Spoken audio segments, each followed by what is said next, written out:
It's time to catch up with a San Antonio basketball hero. You are Locked On Spurs, your daily San Antonio Spurs podcast. Part of the Locked On Podcast Network, your team every day. Hey guys, this is Jason David Frank, the Green Ranger, and you are listening to a Locked On Spurs with Jeff Garcia. It's morphin' time. Hey everybody, welcome back to Locked On Spurs right here on the Locked On NBA Network. I'm your host, Jeff Garcia, Spurs writer for Kings 5 San Antonio. Glad to have you back. Hey, hope you enjoyed your weekend and you're ready to start your work week right here with us at Locked On Spurs. We have a very special episode here on Los.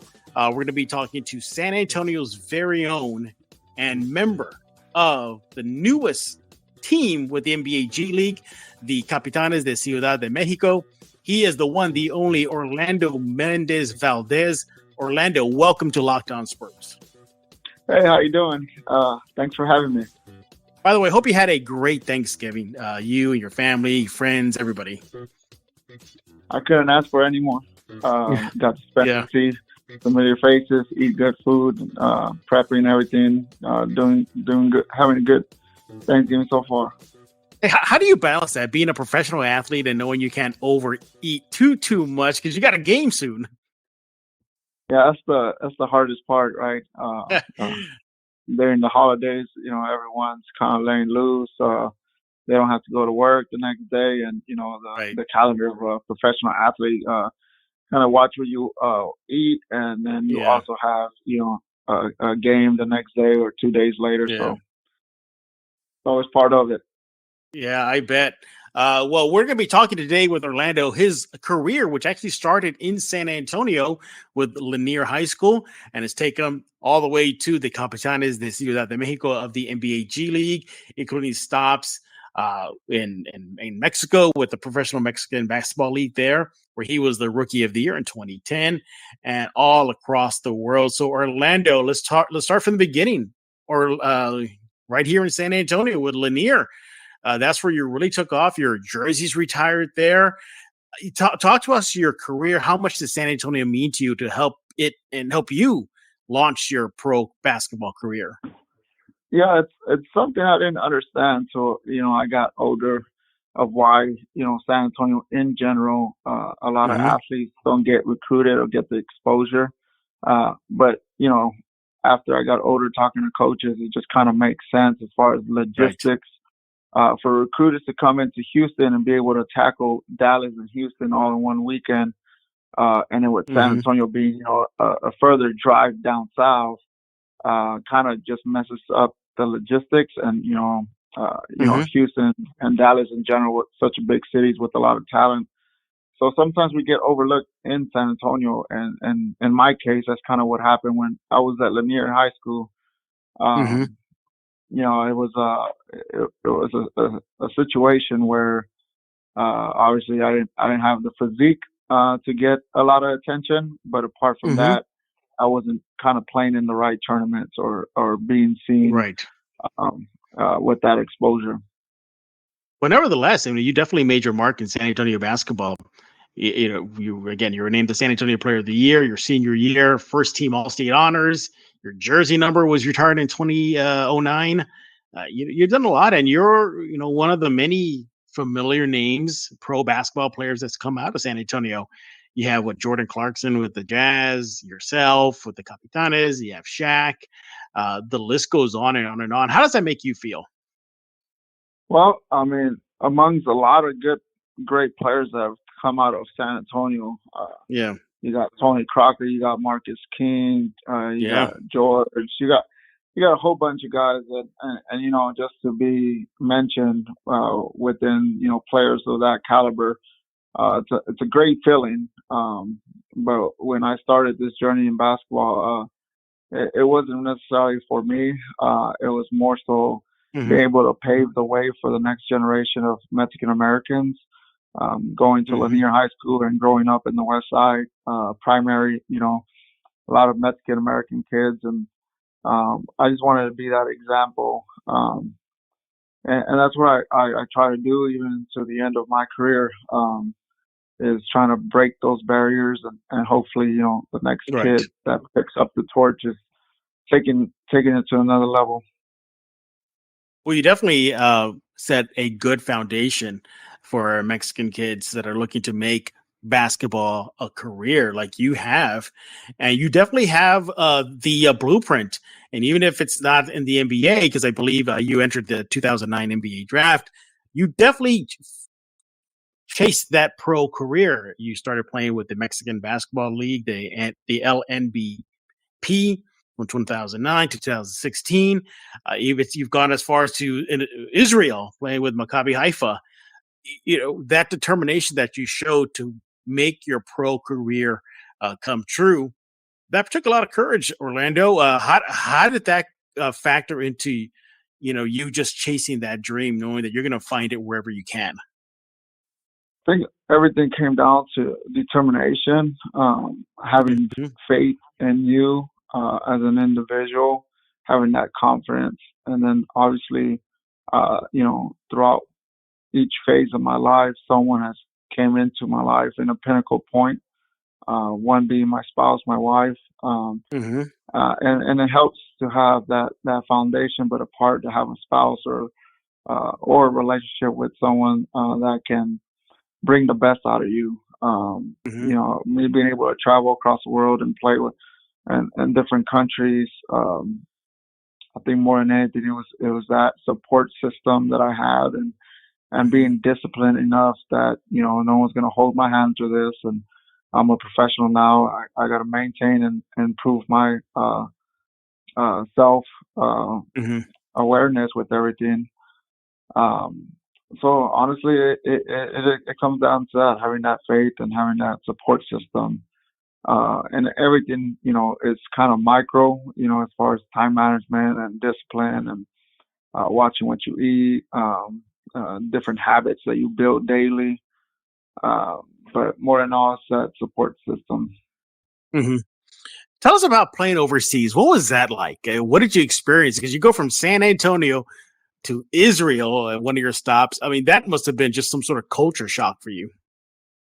It was. My wife and I were researching to see if we had to go with a certain attire to see how different, what the religion and language barrier was going to be. But Israel was pretty westernized.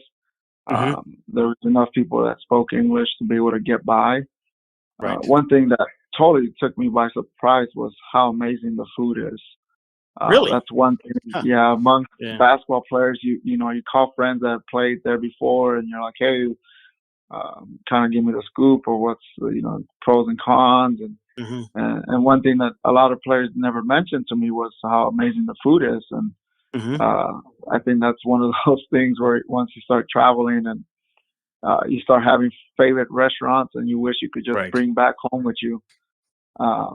But it's been amazing just to be able to explore different cultures, understanding that not everybody lives the same way you do. It's been great for my girls to be able to see how privileged and fortunate they are to have the life that they do. And more than anything, just giving them that awareness of how to treat people, treat others, and have that respect for different cultures. Yeah, and I think that's what makes your situation and your profession so unique. Is you start in San Antonio, it blossoms there. You pack your bags, you go to Israel, and it becomes even more your career more impactful on as far as a foundation, as you said, that you want to set a foundation for Mexican American kids that are chasing a basketball dream and a career.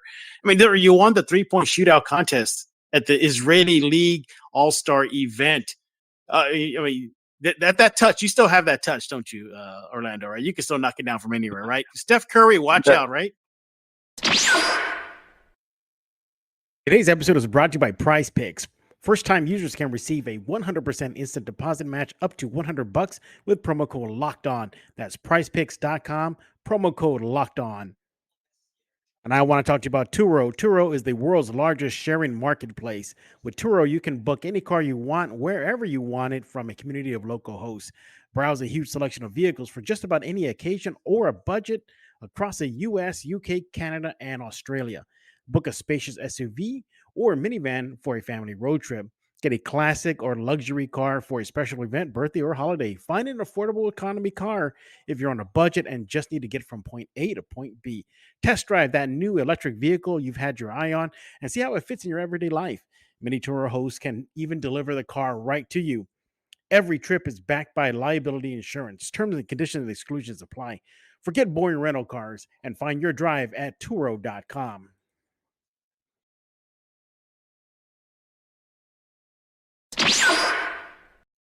Yeah, that's been one of my best qualities was, always having that good touch and having that the shooting ability.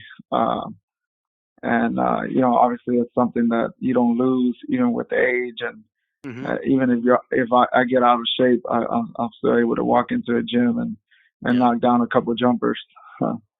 Awesome. Everything else, athletic ability and speed and all that, we all lose. But if you're a shooter, once you're a shooter, you're always a shooter kind of thing.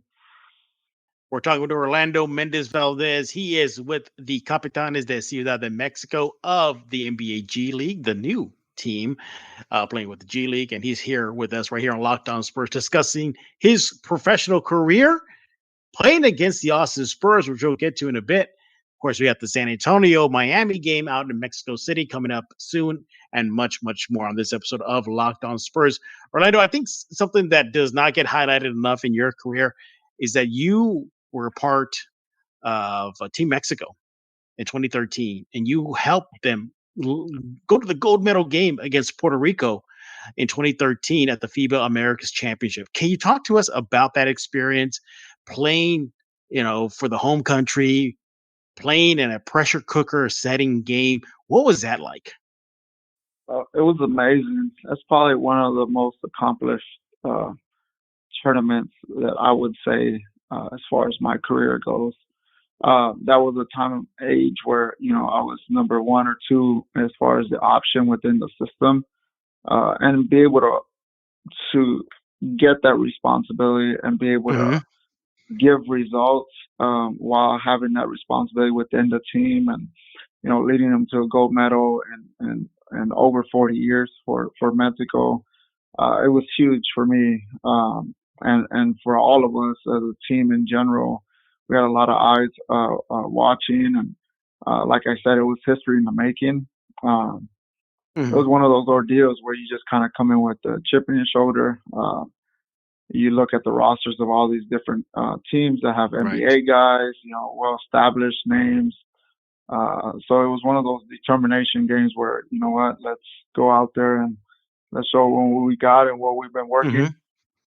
Everything clicked, and I think more than anything, the chemistry within that roster was amazing. And honestly, that's probably one of my favorite times as being a professional in basketball. And speaking of Mexico, we mentioned earlier that you played with their professional league, the LNBP. What was that like? Putting, you put on the Lanier High School jersey, you're representing San Antonio. You put on the Team Mexico jersey, representing the whole country. Now you're playing in the professional ranks, just, right across the street, basically San Antonio to Mexico with the Soles de Mexicali. What was that like? It was different as far as the type of basketball FIBA presents. It's a lot more IQ. It's a lot more, thinking ahead.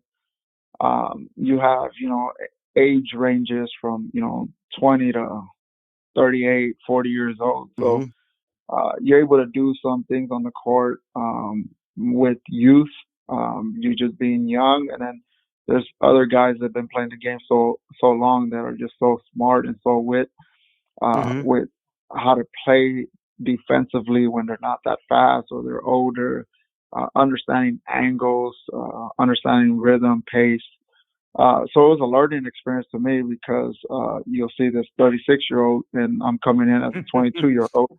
And you're like, whoa, I don't have to make a move on him. I'm going to blow right by him. And this guy, being able to understand angles and understand what he wanted to give up on defense and what he didn't.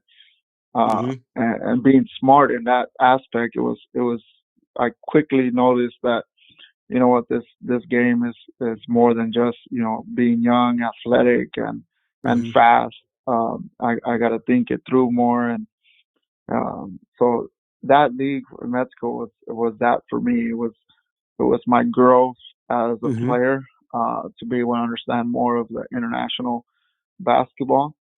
I was fortunate enough to play, I think 14, 13 years in that league, and won 4 championships. I think I won 3-point contests, and yeah, there should be no doubt that Orlando can shoot the ball. So not only does he win the 3-point shootout contest in Israel, then he goes to Mexico and he wins it there. Not once, not twice, 3 times. I will never play a game of horse with you, Orlando. I don't think I can. I don't think I ever will. Ever even think about doing that. But you're talking about growth, and I think that's where you definitely, your career just shot up into the sky. We mentioned the 3-point shootout winnings. You mentioned winning championship. I mean, 4-time LNBP champion. You're the rookie of the year there in 2010. I mean, the list goes on and on and on. When you were playing in the LNBP, you mentioned right now that's when you really you grew the most and everything. Did the game start slowing down for you then? Is that when everything came together and you said, you know what, I made it. I am a professional player and I get this game?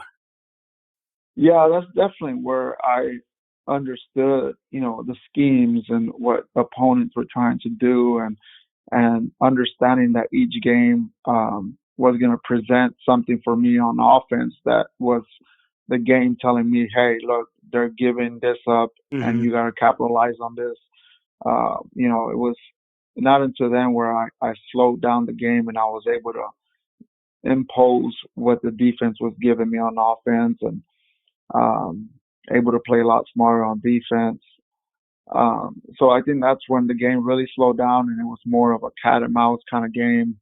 I was out there, thinking 2 steps ahead, being able to reserve my energy, understanding that, this game is not all about speed. And that's definitely the league that helped me understand playing amongst men, and that every game was going to be different with different concepts.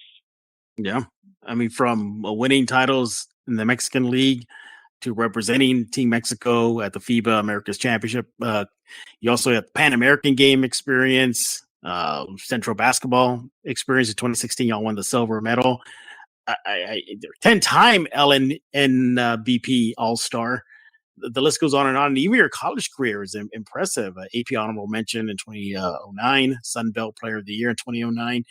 You really made your mark on basketball, not only just for San Antonio at college level, and then, of course, representing your country of Mexico.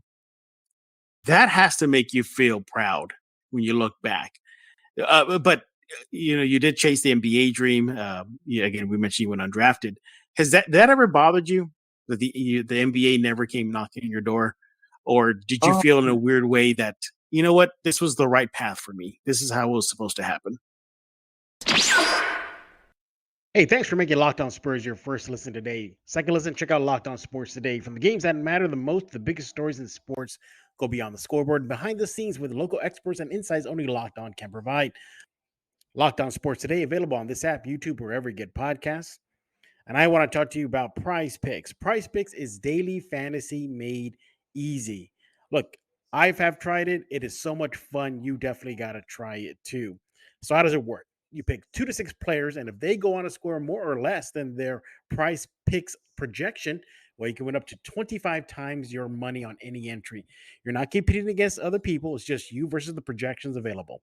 Prize Picks offers projections on any sport you watch: NBA, NFL, MLB, NHL, PGA, boxing, disc golf, Eurobasket, cricket, and much, much more. Entries can be made in 60 seconds or less. It's that easy. They got safe and fast withdrawals, currently operational in over 30 states in Canada. Here's what you got to do. Download the Prize Picks app or go to prizepicks.com right now to sign up and play daily fantasy sports. First-time users can get themselves a 100% instant deposit match up to $100 with promo code Locked On. You deposit 100, they give you 100. You deposit 50, Prize Picks will give you 50. Simple as that. Don't forget to use promo code Locked On and sign up for an instant deposit match up to $100. I think different days has, obviously, I could go down a rabbit hole, either Yeah. or. But there was a point where, looking back at my career, and I think I wasn't mature enough mentally to be able to jump to the NBA early on in my career. And it wasn't until, I started playing amongst NBA guys on my team or, in Mexico playing against all these countries and USA included and demonstrating that I could play with that talent. That's when things were clicking where, you know what, I could have played in the NBA. I was good enough to play there, but I wasn't mature as far as my confidence in me to be able to take that leap. But looking back now, I definitely was a player that, the stars kind of have to align, meaning, it has to be a franchise organization that has a good system that tailors more my game. Obviously, it has to be a coach or a GM that, believes in me.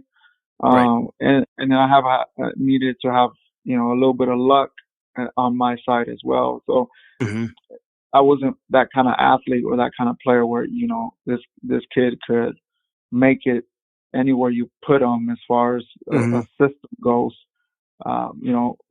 Organization that I always saw myself, being able to play when I was in college. I always wanted to go Gonzaga because Gonzaga would get international guys. They'll play more of a FIBA style, the extra pass. And then after college, it was, the Spurs for me, where they would recruit, undervalued guys overseas. They would build them, and then they would build that team chemistry and then a system that worked for everybody. So that the Spurs were like another organization to me where, you know what, this could work if the stars align for me, so to speak. Did you ever try out for the Spurs, like walk in or go to training camp, anything like that? Or even have a workout with them? They invited me one time after, I think, the 2013 gold medal that we won for FIBA for Mexico. After that, I'm not sure how it came about, but they invited me to a practice. Yeah. That I didn't practice, but they just, had me, and and it was easy to see why they have so much success or had so much success at that time was, there's this kid just walking in, and you have Chip Ingo just coming and talking to me for 15 minutes. You had every person in the staff just come and sit and talk for 15, 20 minutes, and they were really engaged in the conversation. It wasn't where, this is my job, I got to go talk to this kid. So it was the little details that you can tell why the organization had so much success. And although I didn't practice or didn't do anything, but, just the invite alone to be able to see how guys work and seeing how what is a first-class organization, that exposure itself was pretty cool to witness. We're talking with Orlando Méndez-Valdez. He is with the NBA G League, Capitanes de Ciudad de Mexico, the newest team of the NBA G League, and he is with us right here on Locked On Spurs, discussing his career, his path, and more importantly, the example that he wants to set for Mexican American kids and or young adults that are chasing pro basketball dreams. Orlando, you were with the it's mentioned right now, the newest G League team, the Capitanes. How proud were you when you found out the NBA is bringing in a new team to the G League, and that it was from Mexico? Yeah, the first thoughts was I have to be a part of this somehow. Yeah. I wasn't sure if I'll actively still be a player and be on the roster or be on the coaching staff, but my immediate thought was like, this is the future. This is exactly where I need to be. This is tailored to the T for a kid like me, being Mexican American. I just immediately clicked in my mind like I was going to be that bridge between Latin-based players and American players and be the best of both worlds. Where I'm Mexican American, were born and raised in San Antonio, Texas, but have lived the last 13 years in Mexico.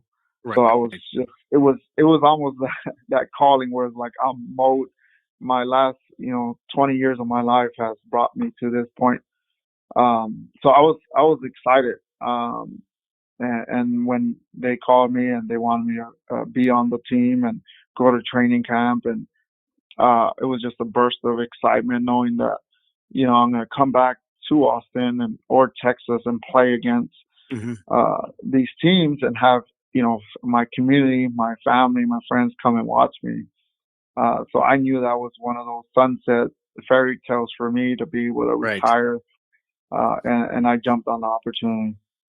Oh, you definitely. And I think it was an opportunity not just for you, but for other pro players from Mexico to get a chance at the NBA. The G League now is a launching pad. Back when they first started, remember it was called the D League for a long time. Yeah. You would get the occasional call up, and it was a big deal.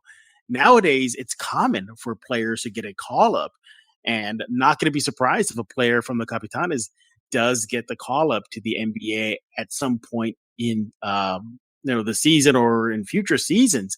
Do players talk about the opportunity that the NBA has given players from the Capitanes to possibly get a call up and play with an NBA team? Yeah, I think if I'm not mistaken, last year unofficially when they played in the season, I think they had the most call ups. Nice. A franchise did that year. And that's exactly why we have 6 guys that play in the NBA on our team, on our roster now. I think one of the perks is not being affiliated with an NBA team, and these guys are being looked at by the entire NBA teams and could go to any team. I think that's a reason why a lot of these players go to Capitanes, is to be able to have that perk of being able to go to any NBA team. And yeah, I think we have 2 good of players right now and they're still young enough to get called up. And I believe it's just a matter of time that we lose, 2, 3, possibly 6 to NBA teams, which is obviously exciting because that's what you want for the guys, right? It's for them to fulfill that dream, and at the same time, it's a constant rotation of roster, and we all have to be ready to play because there's no telling when guys are going to get called up. How did it feel like playing against the Austin Spurs? You're going against the team that you grew up with in Lanier. You went to the Alamo Dome to watch the games back in the day, and now you're facing against their G League team. Was that like surreal for you? It really was. I was talking to some of my teammates in the locker room before the game of how nervous I was. I played in big stages throughout my career with a lot more responsibility than I do within, Capitanes. And for me to feel the way I felt was so bizarre. And I think it was a combination of like, I'm going to play against the Austin Spurs. I'm playing in Austin, Texas, and I got about 150 people coming to watch me play. So all these emotions were just running through my mind, and especially with the coach then telling me, "Hey, you're going to start tonight." That was just another added factor of all these nerves and jitters. But it was exciting. I've embraced and accepted my role in this team, and and to be able to help contribute, get that win in Austin, that was pretty cool. To be able to have that notch under my belt. Yeah. And not winning a 3-point shootout overseas in Israel or Mexico or playing for a gold medal. No. For Orlando, the most nervous wracking was playing in Austin against the Austin Spurs. That is funny. But I look at your career and so many highs. I mean, your resume reads like a resume that any pro basketball player would want to have, from Olympic appearances to Olympic medals and gold and silver, to 3-point shootout contests, to championships in Mexico. It feels like you practically done it all, Orlando. And now that you're with the Capitanes, you're accepted your role. I got to ask you, there's one thing that's missing on your resume. Could coaching be in your future? That's the $1 million question. I think part of, me coming to the Capitanes was the possibilities of me staying within the organization after this year. Obviously, the NBA is looking to see, if Mexico City could be another destination for the NBA. Yeah. So, and to be part of the Capitanes on staff, and, I believe in the ownership. I believe on who's running it. I believe in the project. The most logical thing for me is to make that transfer from player to coach. But the only downside is, I have 2 little girls that want their father full time here in San Antonio. It would just be swapping one lifestyle with the same. So I might stay away from it for a couple of years until my kids, go off to college, and then I'll have more time. But as of now, it's not in the near future. I think I owe it to my kids to be able to be here 24/7 with them. Absolutely. I just hope, Orlando, that you'll just text me when the day comes and say, "Hey, Jeff, you want to announce that I'm going to be a coach now?" Just promise me that, Orlando. Let me have that opportunity to do that for you. I think that'll be a fun. But no, I definitely, just looking from the outside in, it looks like that is the logical step next for you, because as mentioned, your resume is glowing. I mean, I'm pretty sure there's a lot of pro players who look at your resume and say, you know what? I would like to have that too, to be able to say they played in different countries for their home country, for their home city. Yeah, it's just so much. But hey, the Spurs, they'll be playing a game against the Heat this season out in Mexico City. Why is that such a big deal? A regular season game, not a preseason game, not an exhibition game, a regular season game in Mexico City, Spurs Heat. Why should fans make the trek out there to go check out the silver and black and soak in all that Mexico City has to offer? Well, I'll start with the city itself, Mexico City. It has a lot of 5-star restaurants. It has a lot of cool touristy things that you can do. A lot of museums. It has the largest park in the world. There's so much stuff to do. The fans themselves go crazy. They love basketball down there. They always fill up the arena every time the NBA comes. And I think logistically too, it's just, 2.5 hours from San Antonio to Mexico City, direct flight. So that's also another good perk. I think it's a great time overall. You take your family a day or two before, be able to explore the city, go watch some good basketball, and call it a night. I think it's one of those destinations that everyone has to experience is a game there in Mexico City.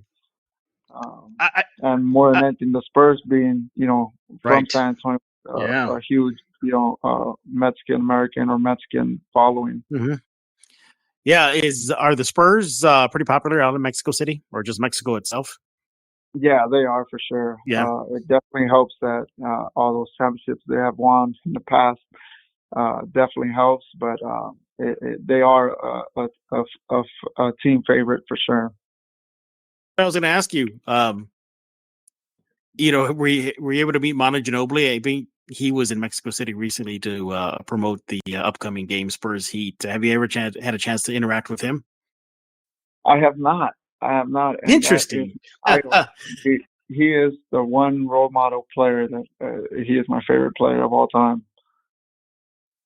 And I have not had the privilege. Every time we are in the same area, I'm either playing or I'm practicing, and he's out, retired, doing his thing. But we have not crossed paths, mutual friends. But I'm hoping, for that one day to be able to have that conversation with him. It might be coming soon because I don't know anything, but there's probably a good chance he might be there for the Spurs-Heat game out of Mexico City. So maybe you'll realize a dream soon and get to meet your idol soon. But Orlando, it was winding down this conversation with you. I know you play with the Capitanes, and I get that, I understand that.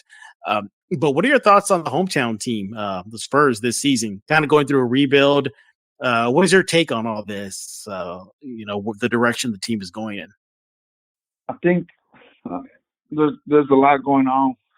Being an athlete in this generation, where that commitment is not as strong as before. And I say this because the Spurs have done a wonderful job of finding guys under the radar, being able to develop them and build them into superstars. But the one thing that is hurting them is being able to keep them here in San Antonio. So I think they got great young talent.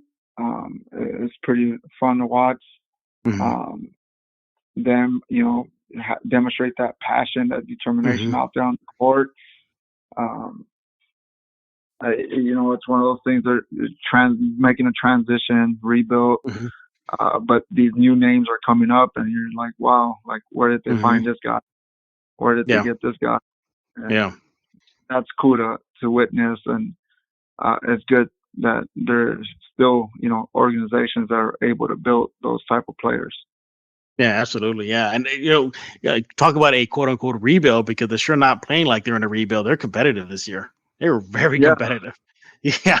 Yeah. They're supposed to be losing, not taking teams to the final seconds or overtime like they did with Memphis. But here they are trying to prove all the naysayers wrong. And then we got to talk about the Capitanes.